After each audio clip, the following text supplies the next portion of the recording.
Hi beautiful people, welcome back to my YouTube channel. This is me guys, Sanu and you are watching Sun Non-Stop. तो guys, I'm back with another amazing video. आज की जो हमारी video है काली weapon के ऊपर है और काली जो मिसाइल है इसके ऊपर पहले भी वीडियो बना चुकी हूँ और उस वीडियो के नीचे कमेंट आए थे कि आप खान सर की वीडियो के ऊपर रिएक्शन वीडियो लेकर आए।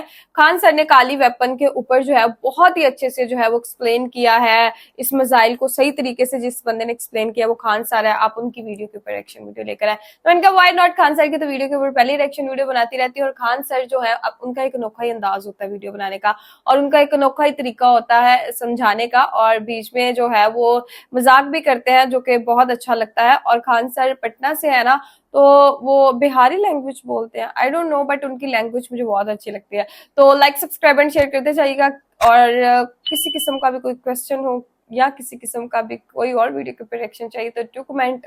और गाइस सेकंड चैनल का लिंक डिस्क्रिप्शन के अंदर है और उसको भी जाके जो है फॉलो सब्सक्राइब कर लीजिएगा। तो लेट्स स्टार्ट द वीडियो। जय हिंद। चलिए समझते हैं इस वीडियो में भारत के सबसे शक्तिशाली, सबसे खतरनाक और सबसे खुफिया मिशन काली नामक हथियार के बारे में और इस काली नामक हथियार से कैसे ऑपरेशन व्हाइट वॉश को अंजाम दिया गया जिसे देखकर पूरी दुनिया चौंक गई। काली को सबसे पहले भाभा एटॉमिक रिसर्च सेंटर यानी बार्क ने एक इंस्ट्रूमेंट के तौर पर बनाया था ताकि यह अपने सैटेलाइट्स को सुरक्षा दे सके, उन्हें प्रोपेल कर सके और उन पर पड़ने वाले इलेक्ट्रोमैग्नेटिक वेव से उनकी सुरक्षा कर सके। ये Bhabha atomic research centre Mumbai के समीप ट्राम्बे में है। यह एक जगह है मुंबई के पास ट्राम्बे, वहाँ ये पहाड़ियों से घिरा हुआ एक बहुत ही टॉप सीक्रेट इंडिया का जगह है। यहाँ जो भी खुफिया हथियार वगैरह बनाए जाते हैं वो इसी Bhabha atomic research centre shortcut में बार्क यही बनाए जाते हैं। काली का पूरा नाम होता है किलो एम्पियर लीनियर इंजेक्टर। ये एक बहुत ही हैवी वर्क, देखिए आप देख रहे हैं किलो एम्पियर मतलब 1 किलो एम्पियर, तो उतने हैवी इंपल्स को ये किसी एक जगह लीनियर यानी सीधे में इंजेक्ट करता है, डाल देता है वहां पर। काली की सबसे बड़ी खराबी क्या है, इसका साइज बहुत बड़ा है। बहुत बड़ा साइज होने की वजह से इसको हम आसानी से एक जगह से दूसरे जगह पे नहीं ले जा सकते हैं, तो इसको किसी बड़े जहाज में या फिर पानी वाले शिप पर सेट कर दिया जाता है। काली के कई वेरिएंट हैं, अभी काली 1000 सबसे खतरनाक है। काली का विचार 1985 में भाभा एटॉमिक रिसर्च सेंटर से आया था। काली जो सबसे खतरनाक वेरिएंट है काली 1000, वो 40 गीगावाट का एनर्जी रिड्यूस करता है। अब 40 गीगावाट समझिए, भारत का सबसे ज़्यादा आबादी वाला राज्य उत्तर प्रदेश है। इसको बिजली की खपत सबसे ज़्यादा ज़रूरत है क्योंकि ज़्यादा लोग रहेंगे, ज़्यादा बिजली लगेगी। तो उत्तर प्रदेश को भी 40 गीगावाट बिजली की जरूरत नहीं है। पूरे उत्तर प्रदेश को सोचिए, ये एक राज्य को चला सकता है, इतना भयानक इसमें बिजली होता है। 40 गीगावाट को इतना भयानक बिजली देता है। तो आप कहिएगा जो सर तब काली जरूरत है बिजली घर लगाने का, कालिए को लगाइए ना, बिजली की जरूरत है पूरी हो जाएगी, कोई दिक्कत नहीं होगा बिजली का।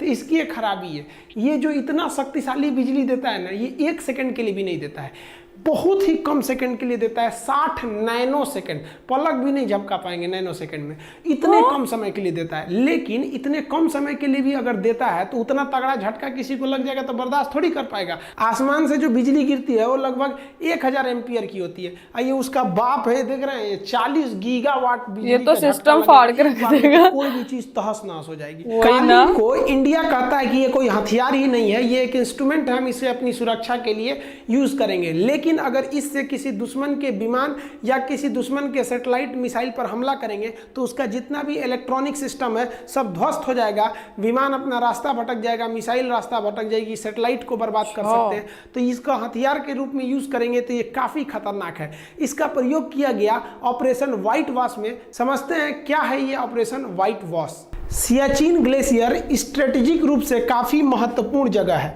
यहाँ पर इंडिया पाकिस्तान दोनों के सैनिक रहते हैं। हालांकि इंडिया का कब्जा है लेकिन उसके दूसरे साइड में पाकिस्तान रहता है। तो इन दोनों के सैनिक बर्फ के गिरने से, बर्फ का फिसल कर गिर जाना बहुत बड़े हिस्सा को, उसे हम एवलांच या फिर हिमस्खलन कहते हैं। तो यहाँ हिमस्खलन की घटना बहुत ज़्यादा होती है और हिमस्खलन से ही यहाँ ज़्यादातर फौजी मरते हैं। तो यहाँ पर रॉ के खुफिया एजेंट के दिमाग में एक आइडिया आया कि जब बर्फ को इतना तेजी से नीचे खिसकता है, ये एवलांच होते हैं, तो अगर हम लोग खुद से एवलांच ला दें तो हथियार चलाने की ज़रूरत ही नहीं है। तो रॉ और DRDO ने मिलकर काली को यहां पर अटैक करने का प्लान बनाया। लेकिन काली में सबसे बड़ी खराबी क्या है, काली का साइज इतना भयानक है कि उसको इतना ऊपर चढ़ाना मुश्किल हो जाएगा। दूसरा, काली जब भी जलती है तो इतना ज्यादा हीट प्रोड्यूस करती है कि जहां रख के आप काली को इंजेक्ट करिएगा, जैसे मान लीजिए यहां से हमको इस पर इंजेक्ट करना है ताकि ये वाला बर्फ इतना टूट कर नीचे गिर जाए, तो यहां इतना हीट प्रोड्यूस कर देगा ये काली कि ये वाला हिस्सा भी गल जाएगा। तो उसको भी ले जाएंगे तो आप भी लेके चले जाएंगे। दूसरा, इसको चलाने के लिए इलेक्ट्रिसिटी भी बहुत ज्यादा चाहिए। अब इतना ऊंचाई पे बिजली कहां से ले जाएगा, इलेक्ट्रिसिटी की भी दिक्कत है। तब रॉ के एजेंट्स ने प्लान बनाया कि सियाचिन पर जो हमला होगा वो काली से ही होगा, लेकिन काली हथियार को हम हवाई जहाज में भरेंगे। हवाई जहाज को चुना गया IL-76। इस IL-76 को हम लोग ने कटक में लाए, कटक में ले आकर इसमें लोड किया गया काली नामक हथियार को। अब इस काली को यहाँ हथियार को तो लोड कर दिया गया, जानबूझ के कटक में लोड किया गया कि किसी का ध्यान ना जाए कि हमको ऑपरेशन उधर करना है, ताकि ध्यान उधर से इधर भटकाया जा सके।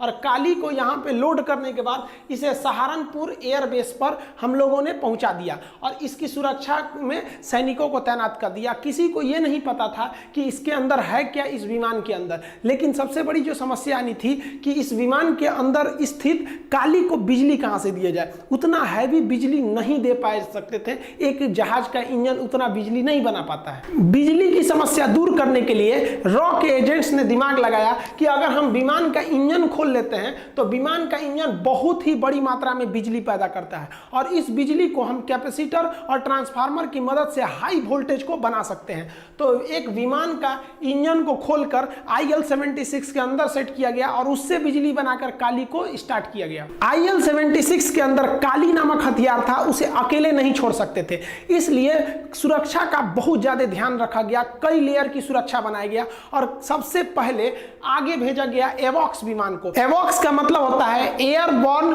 Warning and control system. इस विमान के ऊपर रडार लगे होते हैं और ये रडार पूरे दुश्मन को देखते रहते हैं कि कोई दूसरा जहाज तो नहीं है इस एरिया में, और अगर इस एरिया में है तो इसके अंदर बैठे जितने रडार कंट्रोलर है वो अगल बगल बता देते हैं कि 200 किलोमीटर दूर जहाज है, इधर जहाज है। तो इसको पूरी तरह से सबसे पहले भेजा गया आगे एवॉक्स को। एवॉक्स विमान आगे आगे चल रहा था। एवॉक्स के पीछे लगाया गया सुखोई को। ये सुखोई को हम लोग पूना से बुला के लाए थे। सोचिए, दक्षिण भारत से जहाज उड़ के आया था सेफ्टी देने के लिए, ताकि किसी की नजर न पड़े। सुखोई विमान की खासियत है ये इंटरसेप्टर है, दूसरे जहाज को बहुत तेजी से दौड़ा के मारता है। तो जैसे एवॉक्स किसी विमान को देखेगा उसे इंटरसेप्ट करने के लिए सुखोई को लगाया गया। मान लीजिए कि सुखोई किसी जहाज का पीछा करने के लिए चला गया, तो इस काली को ढो रहे IL-76 की रक्षा कौन करेगा? तो इसके पास रहकर इसकी रक्षा करने के लिए मिराज 2000 नामक जहाजों को तैनात किया गया। क्योंकि कोई भी जहाज कश्मीर से उड़ान नहीं भरा था ताकि दुश्मनों की नजर न पड़े, सभी के सभी जहाज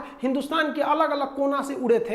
अतः एक समस्या यह भी थी कि उड़ान भरने के बाद आधे रास्ते में इनका फ्यूल में कमी आएगी, फ्यूल खत्म होने लगेगा। क्योंकि जब भी आप दुश्मन के एरिया के करीब रहते हैं तो कोशिश करना चाहिए आपके पास मैक्सिमम फ्यूल हो, ताकि आप किसी भी विषम परिस्थिति में भाग के आ सके। फ्यूल को दिक्कत को दूर करने के लिए मिड एयर रिफ्यूलिंग के लिए एक व्यवस्था किया गया। IL-76 विमान का एक एयर रिफ्यूलर विमान है। इस विमान से हवा में ही कश्मीर में घुसने से पहले ही सारे जहाजों में फ्यूल को पूरी तरह से भरकर जहाजों को रेडी कर लिया गया। इस प्रकार सबसे आगे चल रहा था एवॉक्स। एवॉक्स के पीछे था आपका जो IL-70। देखिए, दोनों विमान IL-70 है, ये एवॉक्स में कन्वर्ट कर दिया गया था इसको लोड होने के लिए।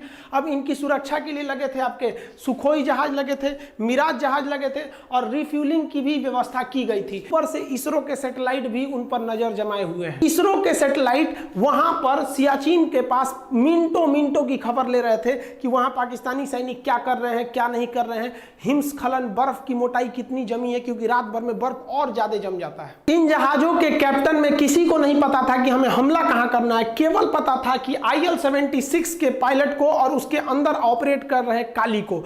काली जो था पहुंच गया 7 अप्रैल 2012 को। ये कटक से लोड हुआ था और सहारनपुर में ये इंतजार कर रहा था। यहां से ये चल दिया सियाचिन के लिए। ये 4 बजे यहां से उड़ान भरा था, एकदम आराम से धीमी गति से आगे बढ़ता हुआ, और ये 5:40 पर सियाचिन ग्लेशियर पर गया और वहां पर इसने काली से इंजेक्ट करना चालू किया लेजर बीम्स को। वो हाई इंपल्स के बीम को वहां पर इंजेक्ट करना चालू किया। इसके इंजेक्ट करने से हाई बीम के क्षमता से वहां एक हैवी एवलांच, एक बहुत बड़ा हिमस्खलन, एक बहुत बड़ा बर्फ का चट्टान जो था वो नीचे से खिसक गया और वो नीचे गिरने लगा। इसके गिरने की रफ्तार 300 किलोमीटर प्रति घंटा थी। बुलेट ट्रेन की रफ्तार से ये बर्फ गिर रहा था। इसकी खबर पाकिस्तान को जब तक लगे कि बहुत देर हो चुकी थी, इतनी तेज रफ्तार के आगे आप कुछ भी नहीं कर सकते हैं। ये 15 मिनट के अंदर 15 मिनट 80 फीट मोटी बर्फ की चादर बिछ गई। सोचिए 80 फीट, लगभग 8 से 9 मंजिला ऊंचा बर्फ ढक गया पाकिस्तान के जो वहां बंकर्स थे उनके ऊपर। इन बंकर्स में पाकिस्तान के 124 जवान दबकर मर गए। प्रकार भारत का एक टॉप सीक्रेट मिशन कंप्लीट हो गया। इसे नाम दिया गया था ऑपरेशन व्हाइट वॉश। ये इतना सीक्रेट था कि इंडिया की कोई भी गवर्नमेंट, कोई भी ऑफिशियल संस्था इसे मानने से इनकार करती है। पाकिस्तान ने अंतर्राष्ट्रीय दबाव बनाया, लेकिन भारत ने उसे सिरे से नकार दिया। उसने कहा कि काली नाम का कोई हथियार ही नहीं है, ऑपरेशन व्हाइट वॉश कुछ भी नहीं है, ये हम इसको इनकार करते हैं। लेकिन भारत का ये टॉप सीक्रेट आने वाले फ्यूचर में सियाचिन या द्रास बैटालिक सेक्टर में लड़ाई में काफी महत्वपूर्ण भूमिका निभाएंगे। ऐसे ही भारत का एक और टॉप सीक्रेट मिसाइल बन रहा है, शौर्य मिसाइल। ये हाइपरसोनिक होगा। इसके लिए एक सेपरेट वीडियो बना देंगे। मिलते हैं हम लोग अगले वीडियो में, तब तक के लिए जय हिंद। श्योर। ओके गाइस, तो ये सारी वीडियो थी और पहले की वीडियो के अंदर बाकी इतना नहीं था पता। ये मतलब क्लियर नहीं था मुझे हुआ कि काली जैसा कोई हथियार है भी या उसका कोई यूज भी हुआ है, लेकिन नहीं, इंडिया ने जो है वो पाकिस्तान के लिए व्हाइट वॉश ऑपरेशन जो है वो किया और उसके अंदर जो है वो काली हथियार को सियाचिन के अंदर, ग्लेशियर के अंदर जो है वो यूज किया और इसका डिजास्टर जो है वो काफी बड़ा था। काफी जो है वो वहां पर जो फौजी थे उनकी डेथ भी हुई और ये बहुत ही पावरफुल है। और इंडिया जो है वो थर्ड पावरफुल कंट्री जो है वो बन गया। उसके पीछे यही बड़े बड़े राज हैं कि इंडिया के पास बहुत अच्छे अच्छे मिसाइल हैं, हथियार हैं। और काली जो है, एक तो उसको बिजली बहुत ज्यादा चाहिए होती है और एक उसका डिजास्टर उससे भी ज्यादा बड़ा होता है। तो अच्छी थी, इंटरेस्टिंग थी, मजा आया वीडियो को देखकर और काफी चीजों का जो है वो पता चला। काफी चीजें नहीं थी पता। जो लास्ट वीडियो काली के ऊपर बनाई थी ना, मिसाइल के ऊपर, उसमें इस हिसाब से क्लियरिटी जो है वो मुझे नहीं आई थी जितनी जो अब खान सर की वीडियो देख के जो है वो क्लियर हुई हैं चीजें काफी ज्यादा कि ये हथियार है और ये इसको यूज भी किया गया था पाकिस्तान के ऊपर। और एक चीज ये मैं बताऊंगी, भरमूस का मिसाइल भी जो है जब पाकिस्तान के अंदर आया और पाकिस्तान के लोगों को पता नहीं चला और सिस्टम आई थिंक सो इतना नाकस था कि उनको पता नहीं चला। और जब काली मिसाइल भी जो है वो उधर फोड़ा गया तो उसका भी जो है वो पता ही नहीं चला। काफी टाइम के बाद पता चला जब काफी प्रॉब्लम हो गई थी। तो मतलब इनके हमारा सिस्टम जो है, ट्रैकर सिस्टम एक होता है कि आपकी जो पूरी कंट्री है उसके अंदर कोई दूसरी कंट्री का कोई एयरप्लेन या कोई फाइटर जेट आ जाता है तो फौरन पता चल जाता है। बट हमारे मतलब पाकिस्तान के अंदर आई डोंट थिंक सो कि ऐसा कोई सिस्टम है, बिकॉज जब मर्जी इंडिया आता है हमला करके चला जाता है, फिर ऐसे खान सर जो है वीडियो में पता चलता है कि इन्होंने किया था। बिकॉज यहाँ पर कोई सिस्टम नहीं होता, वो करके चले जाते हैं और इनको पता ही नहीं चलता। जब सारी चीजें हो जाती है और वो वापस से इंडिया चले जाते हैं तब इनको पता चलता है हाँ भाई इंडिया ने ये कर दिया काम। तो गाइज आप लोगों को आज की वीडियो कैसी लगी, जो कि मैं लाइक, सब्सक्राइब एंड शेयर करते चाहिए क्या। तो चले कैसे मिलते हैं नेक्स्ट वीडियो के अंदर। Bye bye.